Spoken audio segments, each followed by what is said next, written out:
السلام علیکم. وعلیکم السلام ورحمۃ اللہ. میرا نام مشتاق احمد ہے. میں فارسٹ گیٹ سے تعلق رکھتا ہوں, ایسٹ لندن سے. آپ کی مجلس میں آنے کا پہلی دفعہ شرف حاصل ہوا ہے. میرا کوشچن یہ ہے کہ عام طور پہ یہ خیال کیا جاتا ہے کہ جب حضرت مسیح موعود علیہ السلام جو آئیں گے اس وقت دجال بھی آئے گا. دجال جو ہے وہ کانا ہوگا, اس کے کان لمبے ہوں گے, اور عام طور پہ ذہن میں یہ چیز آتی ہے کہ کوئی جو قسم کی چیز یا کوئی جن قسم کی چیز جی یہی الفاظ ہیں. آپ ایک چیز تو آپ یہ ایکسپلین کر دیں. ہے کہاں وہ دجال؟ ہاں جی, وہ دجال کہاں ہے, اس کے ساتھ کیا ہونا تھا, کیا ہوا. اور وہ گدھا بھی آپ نے پوچھا؟ اس کی طرف میں آ رہا تھا. آ جائیں دوسری وقت تھوڑا رہے, جلدی آ جائیں بھائی. تو اس کا جو گدھا ہے وہ بہت ہی بڑا ہوگا. تو نہیں, اگلی بات بھی بتائیں, آگ کھا کے چلے گا جی ہے کہ نہیں؟ جی بالکل. وہ گدھا چارہ نہیں کھائے گا, دانے نہیں کھائے گا. جیسا کہانیوں میں آتا ہے نا کہ اس کی بیٹی, وزیر کی بیٹی کھاندی تے کھاندی کدواں نال. پنجابی کی کہانیوں میں اس قسم کی باتیں ہوتی ہیں. وہ کدو کے بغیر کچھ نہیں کھاتا. یہ جو گدھا ہے یہ کھاندا تے کھاندا اگ نال, اور کچھ نہیں کھائے. دجال وہ گدھا ہے ایک جس کے کانوں کے درمیان اتنا فاصلہ ہے, اور وہ ہوا اور بادل کی نہیں ہے, دجال کی سواری ہے, بالکل وہ گدھا. سواری, وہی بات میں عرض کر رہا ہوں کہ سواری ہے, تو وہ سواری بادل اور ہوا کی رفتار کے ساتھ سفر کرے گی, اور جو آگ کھائے گی اور پانی پیے گی.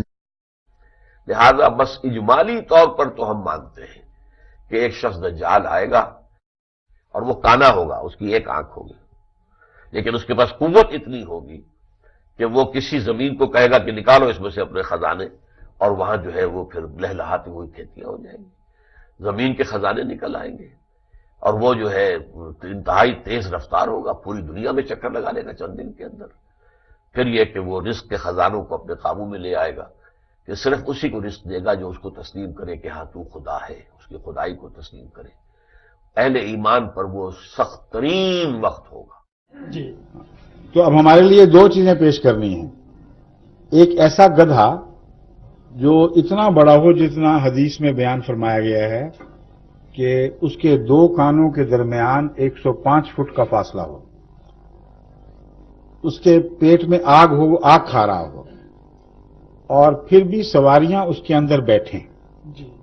وہ اتنا تیز چلے کہ مہینوں کا فاصلہ گھنٹوں میں طے کرے. ہر منزل پہ سے روانہ ہونے سے پہلے اعلان کرے کہ میں چلنے لگا ہوں, جس نے آنا ہے آ کے مجھ میں بیٹھ جائے.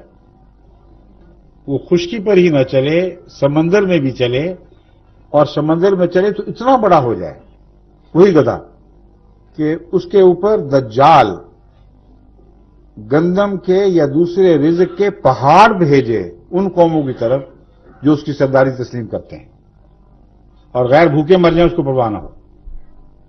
وہ جہاز بھی بن جائے, یعنی سمندری جہاز, اور وہی گدھا ہوائی جہاز بھی بن جائے.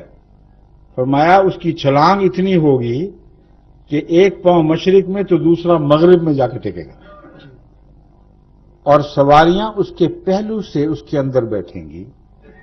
اندر جائیں گی تو سیٹیں آرام دہ جگہ اور بجلی کے خمخ میں روشن ہوں گے. یہ ساری باتیں بتائے نا جی. اگر آپ بتاتے تو پہچان بھی جاتے. سوال ہی ختم ہو جانا تھا. اسے مولوی والی باتیں نہ کریں, میں ادب سے گزارش کرتا ہوں ساری بات بتا دیں تو سوال خود بخود حل ہوتا چلا جاتا ہے, سوائے ان کو جن کو توفیق نہیں باتیں سمجھنے کی. اس زمانے کی سواریوں کے متعلق اس سے زیادہ واضح اور عظیم پیشگوئی ناممکن تھی. اتنی واضح پیشگوئی, ریل گاڑی کی پیشگوئی آ گئی, کاروں کی پیشگوئی آ گئی, ہوائی جہازوں کی پیشگوئی آ گئی. اگر کاروں کی نہیں تو ہوائی جہاز کے کان تو باہر بڑے بڑے 105 فٹ کے فاصلے تک تو ہوتے ہیں.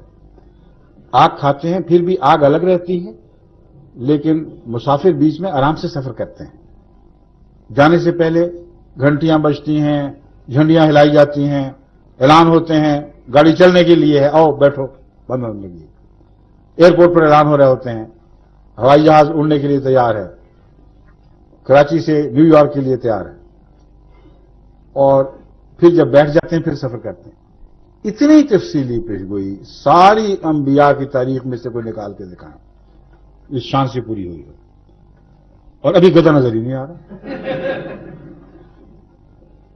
تو وہ دجال جو اس گدھے کا مالک ہے جی جس کے متعلق فرمایا کہ وہ اس گدھے کی طاقت سے اس پر سوار ہو کر دنیا کو فتح کرے گا. وہ کون لوگ ہیں؟ ہم نے تو نہیں یاد کی اس بارے جی. میں. مغربی قومیں. وہ ساری مغربی قومیں وہ ہیں جو عیسائی بھی ہیں.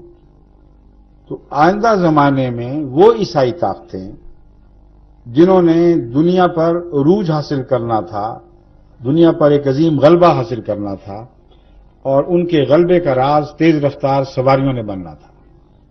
ان تیز رفتار سواریوں کا امتیازی نقطہ پہچان یہ ہے کہ وہ سب فائر پاور پر چلنے والی سواریاں ہونی تھیں، فوڈر پاور پر نہیں.